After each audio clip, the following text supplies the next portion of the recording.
Everyone has an ego. A healthy, strong ego is the basis of a successful, driven individual. But what happens when an ego goes too far? When can someone really be called an egomaniac? Sometimes I appear arrogant. Fucking sit down! That's only because I'm the best. Everybody seemed very shaken up by September 11th, and I thought, I don't live in New York. What's it like to cross an egomaniac? I became totally lacking in confidence. No way was I ever going to have a mental breakdown, but by God, it happened. I'm not a person who would ever commit suicide, but the thoughts were very persistent. Is there a limit on how big an ego can become? What better manifestation than to be like God? He was the mouthpiece of God, and God spoke through him. So what he said was God. And what lengths would an egomaniac go to get their own way? The bodies have been so badly beaten and so badly attacked. It was certainly a very gruesome scene. From the overbearing boss to the ego that spirals dangerously out of control, this film journeys deep into the mind of the egomaniac.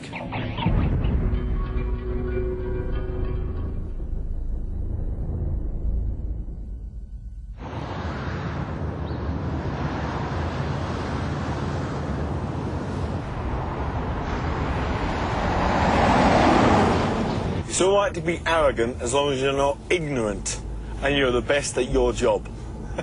Okay? And I am the best at my job. So sometimes I appear arrogant. Okay? That's only because I'm the best.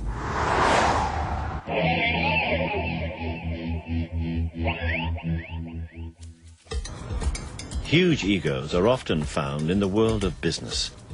Self-made millionaire Frank Tuff is responsible for creating Europe's biggest market, Camden.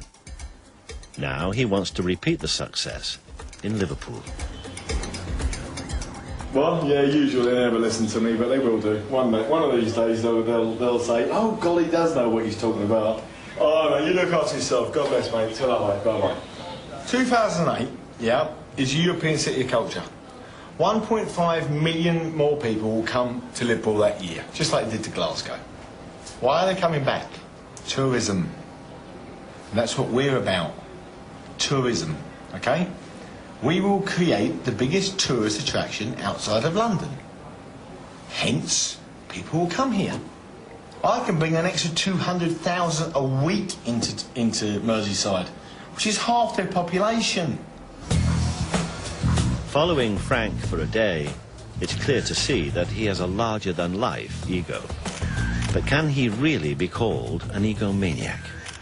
If I open 3 days a week and you take £3,000, how much is a reasonable rent? 150. What? 150. 150? Yeah. Then you might as well pack yourself up and go now, because if I get you £3 grand a week, yeah, I'll be at least looking for £400 of it, okay? Are you crazy?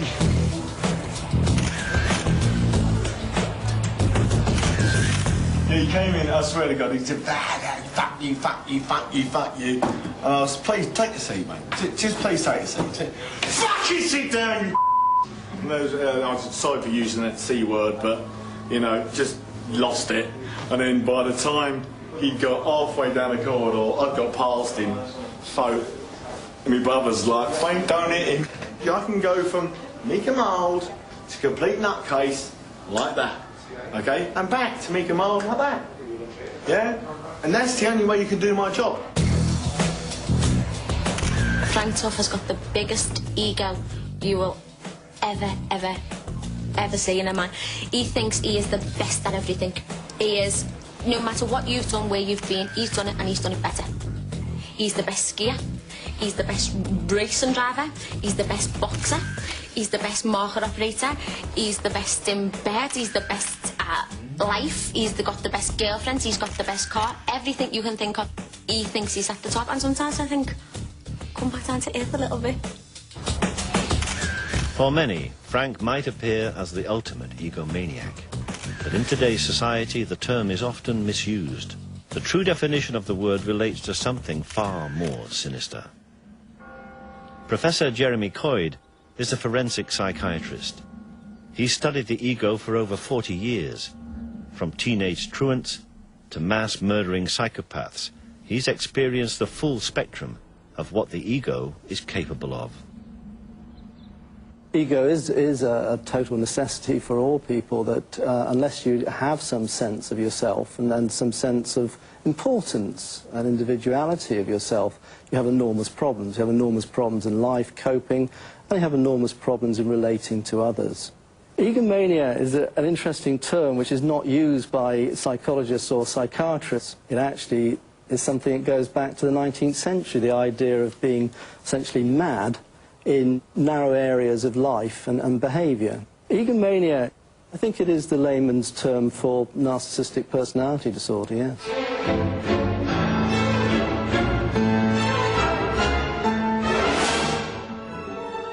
The term narcissistic derives from the mythical image of Narcissus, the boy who pined away at his own reflection and became a symbol of destructive self-love. One of the things that with narcissism is that everybody does need a degree of narcissism, and in fact narcissism relates to success in life. There's a direct relationship. The more narcissistic you are, the more financial, material success you have in life. Psychologists have defined a list of 9 characteristics associated with narcissistic personality disorder, or NPD. Many of us display these traits but learn to control them. But for those who cannot, like a pressure gauge, danger arises when the needle hits red. And Frank clearly displays 3 of the 9 characteristics. When you get confident and you can dance, yeah, the girls talk to you. And more girls talk to me than any. Arrogance. I created the biggest tourist attraction in the UK. So I know I'm good. Grandiosity. But perhaps Frank's most dominant characteristic is preoccupation with success. I drive myself hard because of failure. I never want to fail. Take the pay 105. Bollocks to it. You want something? I'm not a fucking stupid person, you know. I always want to succeed in everything I do. I want each and every one of those people chased up right now. Yeah. Okay? The ones that you know that are here, yeah. Okay, I want them in the next 29 fucking minutes. I want it now. I would call myself a very confident person, not an egomaniac. I would not call myself an egomaniac. He's an idiot. John Whelan, John. Can I shout any fucking louder? I'm a very, very quick learner. Might take me half a year to learn your job. Take me about half an hour to learn his. And about 15 minutes to learn hers. Okay? Sorry about that. That's my ego coming out. Although Frank displays 3 traits associated with narcissistic personality disorder, to be clinically diagnosed, you need to have 5 or more dominating your character at the same time. Such individuals have personalities that can border on the unhealthy. Everybody seemed very shaken up by September 11th, and I thought, I don't live in New York.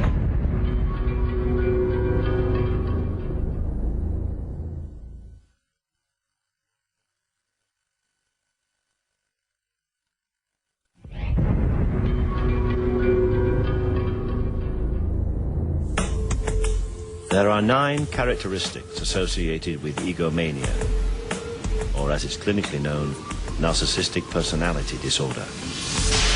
For some, these are controllable, and like a pressure gauge, having 5 or more, all in the red, can define an individual as having NPD. In other words, a true egomaniac. Frank displays the larger-than-life ego that many of us are familiar with. He has 3 traits, and is relatively low on the ladder. But adding just 1 more trait can make a dramatic difference. I'd hear about some disaster and people would go, oh God, I can't believe it, and they'd be obviously shaken. I'd be like, you know, I'd stare around and I'd be like, so what?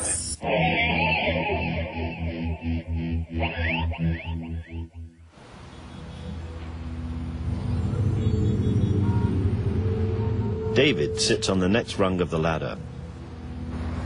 He has 4 characteristics associated with NPD, and the most dominant one is a lack of empathy. For fear of losing his job, he wishes to remain anonymous. I felt it very much on September 11th, as a matter of fact. I mean, everybody seemed very shaken up by September 11th. And I thought, I don't live in New York. And I thought, boy, this isn't normal. Normal people don't feel this disconnected from the rest of humanity. I mean, they're not this selfish. Because people in my town were gathering out on the street and hugging and crying on September 11th. And I was just like, wow, something's definitely wrong with me, you know, because I'm not getting this. Lack of empathy is one of the key features of NPD. It's very subtle. They don't really care. They don't care if you're hurt. They won't be sad if you're heartbroken. These individuals are ultimately unable to love. They don't have true, deep feelings of caring for others. But actually, lack of true feelings, lack of feelings of guilt, lack of feelings of remorse in the more severe cases of NPD can actually facilitate you getting what you want. If you don't feel sorry because you've hurt somebody or somebody's lost because you've conned them or you've committed a fraud, then what the hell? You get on. David's lack of empathy not only affects his outlook and attitude to others, it also affects his perception of himself. As a result, some of life's most emotional moments appear to pass him by. I went to my father's funeral, and people, you know, who are barely related to my dad are standing around crying. I wasn't happy that my father died, but, I mean, I wasn't upset enough to cry. And I don't know why that is. I mean, because there's a certain amount of emotional barrenness involved in narcissism. Even what many consider to be the happiest day of their lives leaves David cold. When I got married, from the time I took my vows, I had no intention of being emotionally faithful. I had no intention of being emotionally committed. I probably had no intention of being physically faithful. It was really like I was just doing it because it was expected. You know, like, you want me to get married? Fine, I'll do it. You know, I will show up. I'll go to your wedding, but and I'll say your words, but it means nothing to me. If I meet a bridesmaid there, I don't know what might happen. David paints a lonely existence of someone who has just 4 traits of NPD. To be clinically diagnosed, you need 5 or more. So, how can one tell? Psychologists have devised a simple test. Depending on how many times you answer yes to the following questions, may mean that you suffer from NPD. Do people often fail to appreciate your very special talents or accomplishments? Have people told you that you have too high an opinion of yourself? Do you think a lot about the power, fame, or recognition that will be yours someday? When you have a problem, do you almost always insist on seeing the top person? Is it very important to you that people pay attention to you or admire you in some way? I mean, do you feel that you deserve special treatment? Do you often expect other people to do what you ask without question because of who you are? Do you often find it necessary to step on a few toes to get what you want? Would you say that you're not really interested in other people's problems or feelings? Are you often envious of others? Do you find that there are very few people that are really worth your time and attention? Thank you very much. If you answered yes 5 times or more, it could mean that you have NPD. Malignant Self-Love by Dr. Sam Vaknin is one of the first true attempts to understand a narcissist. The narcissist is addicted to a drug called narcissistic supply. Narcissistic supply is a fancy term, and it describes all forms of attention, both positive and negative. Narcissists are very utilitarian, very pragmatic, and very flexible, multi-purpose machines. They have what I call X-ray vision. They are able, instantly, to diagnose the weaknesses, vulnerabilities, soft spots, predilections, fears, hopes, and emotional needs of everyone around them, and to put it to use instantaneously, relentlessly, and ruthlessly. Narcissists never regret what they do, simply because they do not hold themselves responsible to the consequences of their actions. Crossing these individuals can be a daunting experience, especially if you have to do it on a daily basis.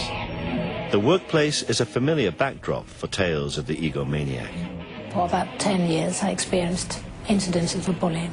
I would often sit in my car and not be able to drive home because I was either so angry or I was just in floods of tears.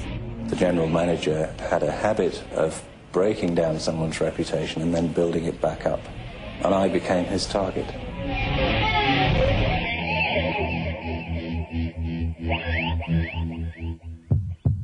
Charlotte was once a successful personnel manager for a high street store. Soon her dream job turned into a nightmare when her female boss began to make her life unbearable. When I first met her, she was extremely charming, very friendly and personable, and I felt that we would have a very strong working relationship. It was within a couple of months that things actually started to change.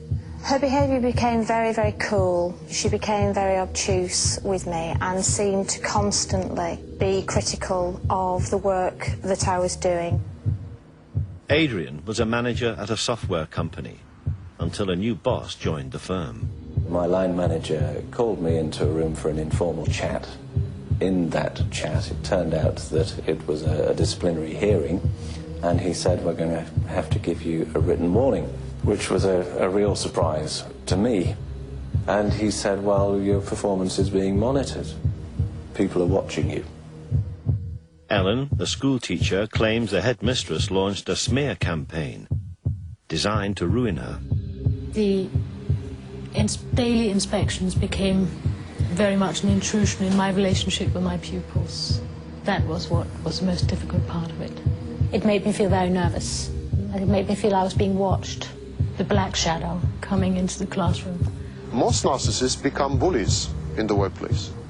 They taunt, they torture, they sadistically inflict pain, sometimes unnecessarily, mainly on their underlings. They are obsequious to the higher-ups and sadists to their underlings. I became totally lacking in confidence. I was feeling ill. I felt crushed. So I knew that I was under greater pressure than I could bear. I didn't feel like getting out of bed. I became extremely explosive at home because I was a complete nightmare to live with. No way was I ever going to have a mental breakdown. But by God, it happened. I'm not a person who would ever commit suicide, but the thoughts were very persistent. Narcissists resent weaknesses, resent vulnerabilities, and as a result, they resent weak people, vulnerable people. That means that narcissists have an inbred aversion to children, the elderly, sick people, weak people, vulnerable people. Actually, this provokes in the narcissist a sadistic impulse to inflict further pain, to exploit the vulnerability, to enhance the weakness, to prey upon it. Narcissists are predators, and wounded animals are the ideal prey. Finding someone with 5 traits or more of NPD isn't easy. Unsurprisingly, it's far more common to find someone who knows a narcissist rather than someone admits to being one. Dr. Sam Vaknin pointed us in the right direction. Leading a cult where critical faculties are suspended, where people are mere instruments of gratification, where discipline is maintained, where criticism is unheard of. This is the wet dream of the narcissist, to be at the center of a group of unreflecting, unthinking, totally obedient people. The cult leader is the perfect example of an extreme narcissistic personality.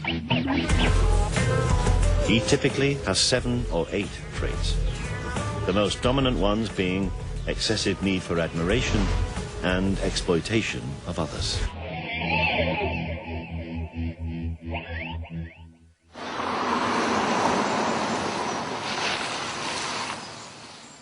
Bob Pardon has studied cults for 15 years. He runs a self-help group for victims and believes religion is the perfect tool for a narcissist to control others. We're going to be dealing this time with narcissistic personality disorder. And a number of years ago, Judy and I came across the material of a man by the name of Sam Vaknin. And you've probably never heard of this man before, but we have found that his material has been extremely helpful to us in working with folks who have come out of destructive groups. Well, from our perspective, the profile of a cult leader seems to fit almost like a hand in a glove a narcissistic personality disorder. MPDs are drawn to cult leadership primarily because religion is tailor-made for their fantasies. What better manifestation than to be like God? Of all the cult leaders, it would be hard to find a bigger egomaniac than David Berg. His cult, the Children of God, which he founded in 1968, ended up mirroring his own worst narcissistic characteristics. It soon became a global movement, expanding to over 130 communes. But for many, it was a prison of exploitation, abuse, and mind control. Some examples of David Berg's narcissistic personality disorder. He certainly had grandiose feelings. I mean, he felt that he was called by God as God's end-time prophet. He was predicting the end of the world numerous times.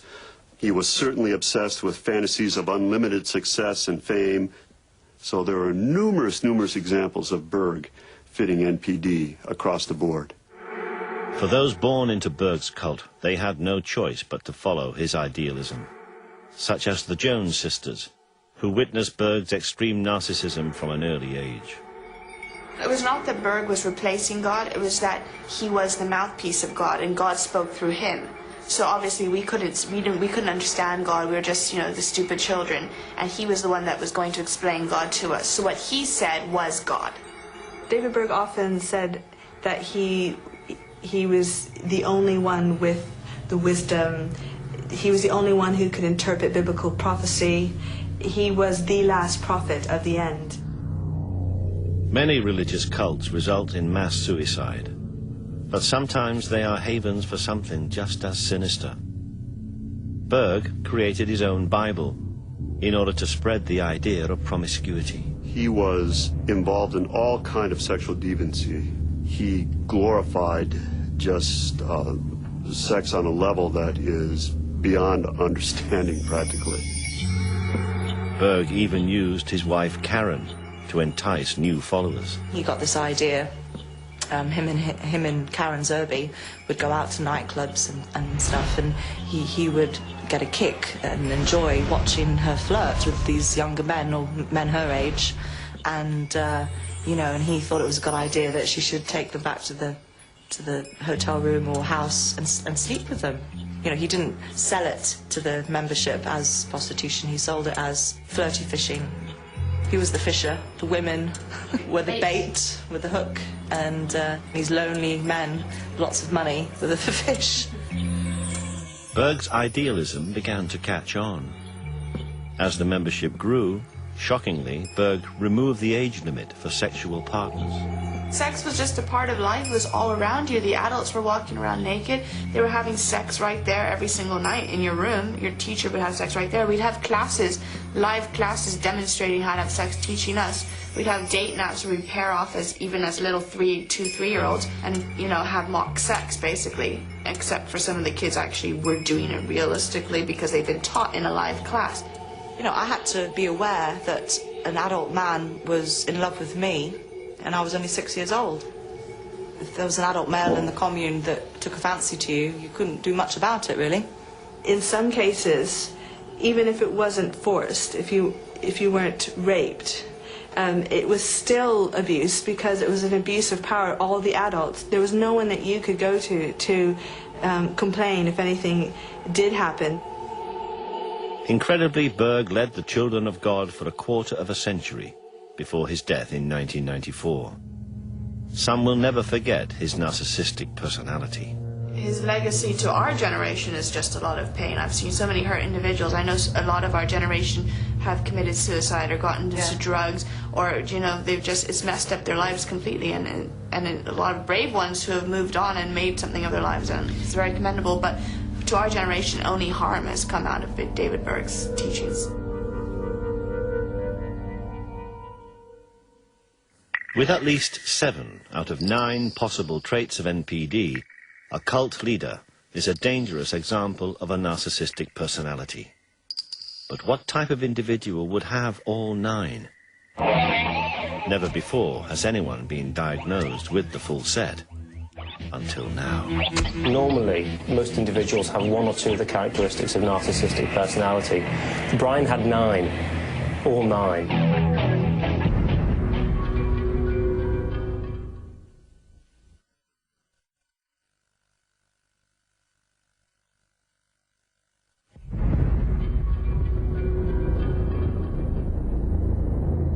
In the search for the ultimate egomaniac, the cult leader displays at least 7 out of 9 possible narcissistic traits. Usually, with hundreds of followers, the cult leader is easy to spot. But would it be as easy to spot someone with all 9 traits before it's too late? Brian Blackwell seemed like the definition of innocence, the nice boy next door. What nobody could foresee was that this 18-year-old intelligent student possessed all 9 possible narcissistic characteristics, making him the most volatile, unpredictable, and dangerous of individuals.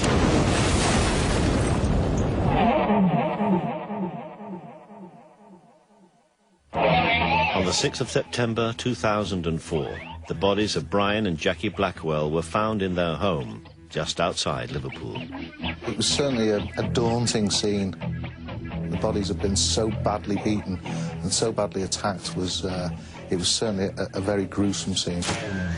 There was a strong smell of decomposed bodies. There was a great deal of fly activity in the house. And it was quite a remarkable scene in so much as that it was a house that had been closed up. As it turned out, probably 6 weeks earlier the murders had been committed. So in actual fact, it was quite a disturbing sight. There were substantial amount of injuries and wounds to both Mr. and Mrs. Blackwell. I think they used the term frenzied attack, and that's perhaps used quite commonly these days, but certainly there were numerous injuries to both of them. Police began to investigate the murders, and it wasn't long before Brian Blackwell Jr. became a suspect and was interviewed. He denied, of course, being involved in the death of his parents, and he was quite adamant of the fact that, first of all, that we may have it wrong that they weren't his parents, and secondly, that he had any involvement whatsoever in it. And that went on for several sort of hours of interview. As the police continued to interview Brian, they made a breakthrough in the case. They discovered a hammer amongst his possessions believed to be the murder weapon. Although the evidence against Brian was overwhelming, he would not confess. This was significant information we had to put to him. We'd also become aware during the course of his previous interviews that Brian had grown in a great deal of confidence with the interviewing officers. In actual fact, was verging on the point of arrogance with them, or felt himself intellectually more capable than the officers. It soon became apparent that Brian was no ordinary individual. After being psychologically examined, he was diagnosed with narcissistic personality disorder.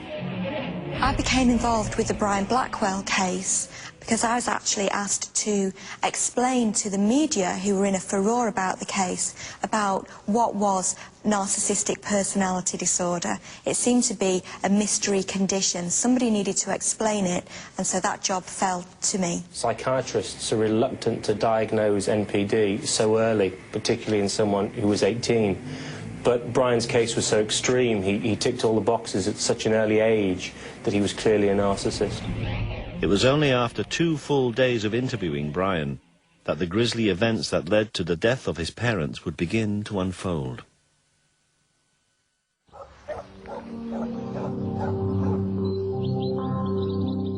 From an early age, growing up in Melling, Brian's behaviour didn't go unnoticed. I always thought he was a bit strange. He didn't dress like a trendy teenager, nothing like. It was like trousers and shoes and... A bit like an old man. A jumper, like them Pringle jumpers, like, stuff like that he did there. Yeah. And he wasn't allowed to play with us either when we were kids. Like, he was always at home doing his homework and wasn't the average... Teenager? Yeah, or teenager, yeah. I felt sorry for him a little bit, though, because his mum was always at him all the time, wasn't she? Yeah, like him and his dad studying all the time. Like yeah. if you'd always hear like Brian, like shouting and stuff like that. Yeah, he was always studying all the time. Brian's relationship with his mother is very interesting. It would appear that Jackie Blackwell was quite a difficult person to live with. Most of her emotional needs were met via Brian. She doted on him, and she very much seemed to want to keep him as a younger child. He says that his mother used to control every aspect of his life. When Brian attended Liverpool College, the controlling hand of his mother was never far away. Apparently she chose his clothes, and according to him even went so far as to dress him physically in the morning.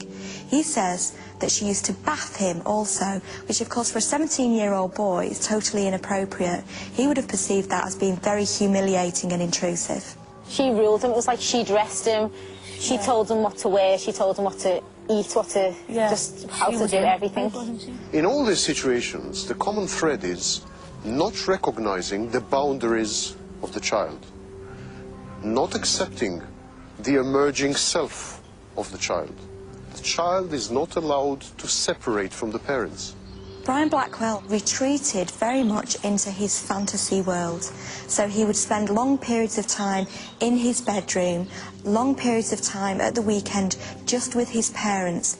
The patient creates a false self and replaces his true self with this concoction. He would fantasize about being a brilliant tennis player, somebody who was hugely popular and had all of the trappings of a successful sportsman. The patient then uses the false self to garner and collect narcissistic supply from people around him. Attention, adulation, admiration, affirmation, applause, and even notoriety and infamy are forms of narcissistic supply.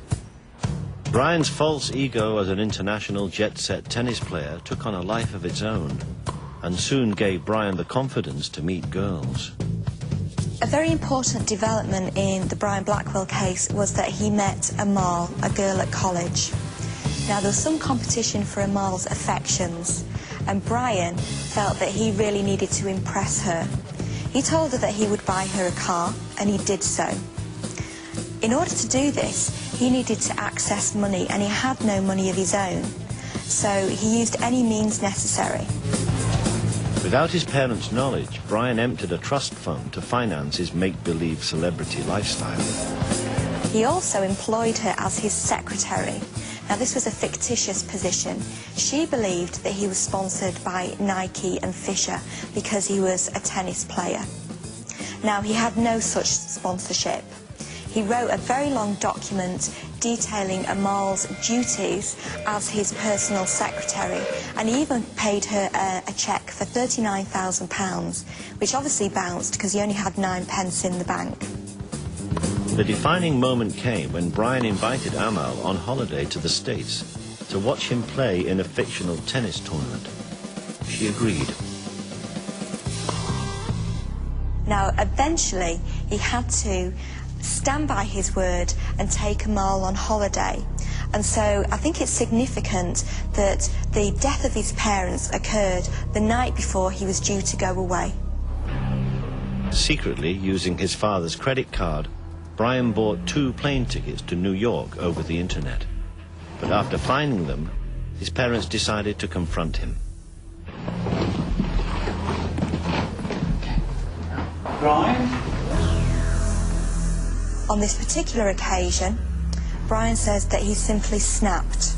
Never criticize the narcissist. Brian. Never disagree with the narcissist. Brian. Never hint that the narcissist is powerless. What this was all about. That the narcissist is ignorant. That the narcissist is incapable of doing something. He had been hanging pictures, so a hammer was nearby. Brian picked up the hammer and he attacked his father.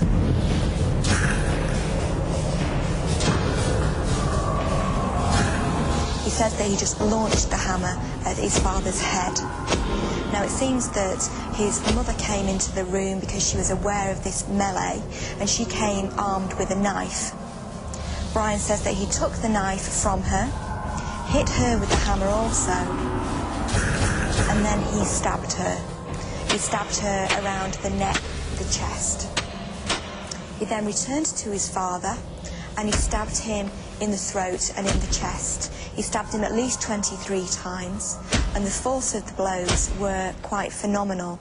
In fact, his father's false teeth were knocked clean out of his mouth by one blow, which also fractured both sides of his jaw. He dragged his mother by her feet, very unceremoniously, into the bathroom.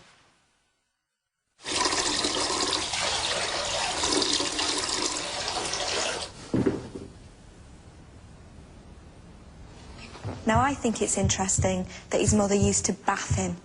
His mother used to bath him and had in fact bathed him the night before. So, in actual fact, he took her to the scene of his own humiliation. Despite brutally murdering both his parents, Brian continued with his plans to take Amal on holiday to New York.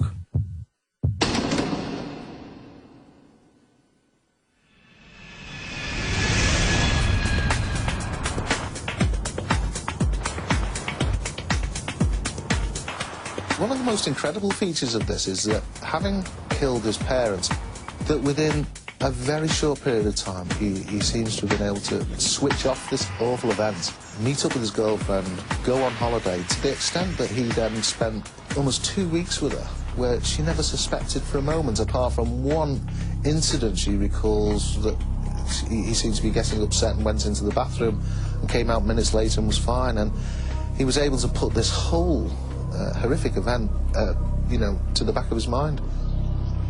2 weeks later, Brian returned to the house. He actually went back into the house to get something whilst his parents were there and then came out again. Now, at the time he did that, the parents must have been in an extremely advanced state of decomposition. And yet he was able to sort of deal with that, come away and then carry on the facade. It was quite bizarre. Finally, after 2 days of questioning, Brian confessed to killing his parents.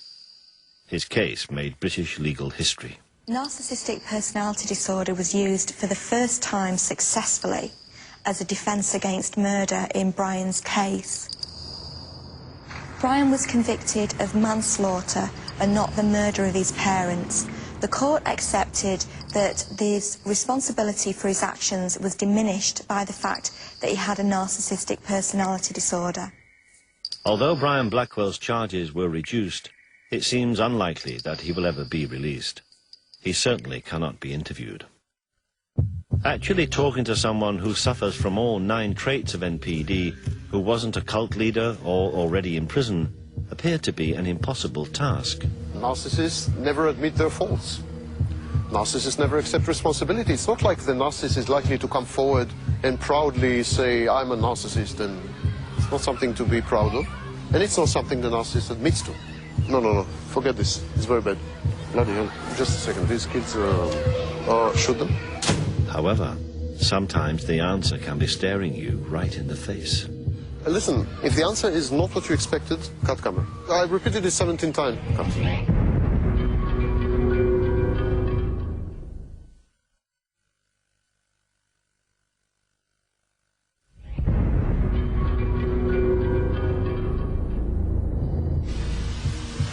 There are 9 traits associated with narcissistic personality disorder: grandiosity, arrogance, a preoccupation with success, a lack of empathy, a belief of being unique, a sense of entitlement, requiring excessive admiration, exploiting others, and being envious of others. Until now, it seemed as though interviewing someone with all 9 traits wasn't realistic. By definition, it would make them an extremely dangerous individual. But after 2 days of interviewing the world's leading expert on NPD, it soon became clear why Dr. Sam Vaknin was such an authority on the subject.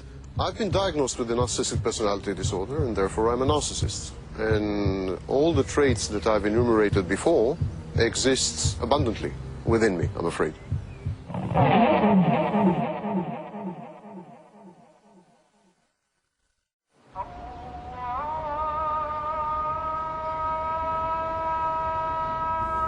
We had finally found a level 9 narcissist. Sam is unique. He not only has all 9 traits, but he's been aware of his condition for over 20 years. I'm a self-aware narcissist, which is a rarity. Most narcissists are not self-aware.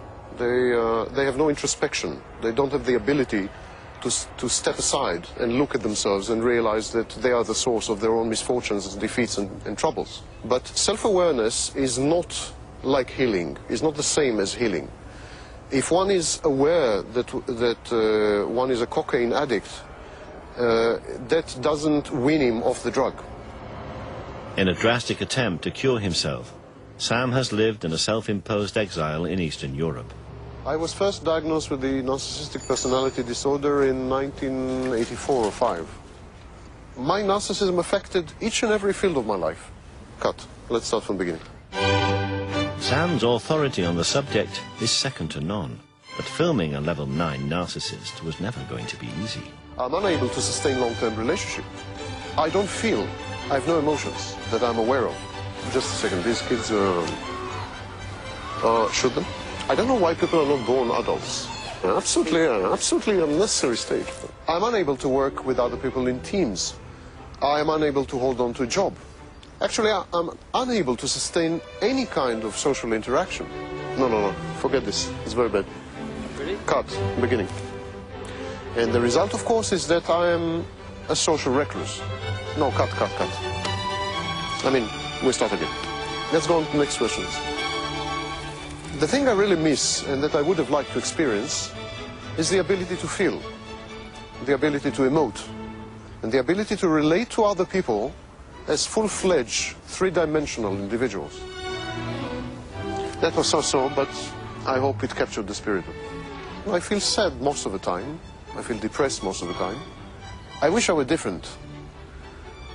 I don't think, however, that this is possible. No, cut that. No, let's start again. Although Sam admits his inability to have any type of emotion, he has a wife, Lydia, who chooses to stay with him, despite his condition. Regardless of what people might think of us, Lydia and I are compatible, and to some extent I think we're happy. Yeah. We exchange. He takes what he needs from me, I take what I need from him.